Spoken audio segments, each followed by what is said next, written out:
Iya, silakan duduk. Ada yang bisa saya bantu, Pak? Saya apoteker hari ini di apotek ini. Saya mau beli obat. Oh, oh, maaf Pak, kalau boleh tahu obatnya untuk siapa, Pak? Saya sendiri.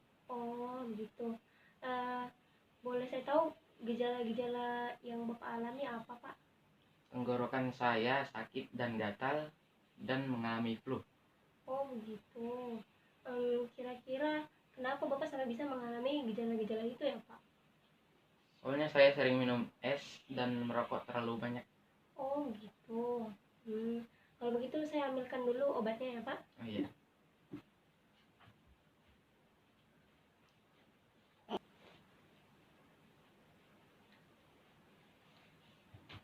Jadi ini obatnya ya, Pak.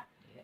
Obat ini untuk mengurangi atau meredakan rasa sakit pada tenggorokan Bapak. Jadi 3 kali sehari diminumnya. Takarannya sudah ada di dalam ya, Pak. Bapak tidak ada alergi dengan obat ya, Kak? Tidak ada. Oh iya, bagus kalau begitu. Nanti Bapak minumnya sudah ada di sini, takarannya, dan sudah ada di sini cara pemakaiannya. Nanti bisa Bapak baca ulang lagi. Mungkin itu saja ini. Terima kasih, Pak. Iya.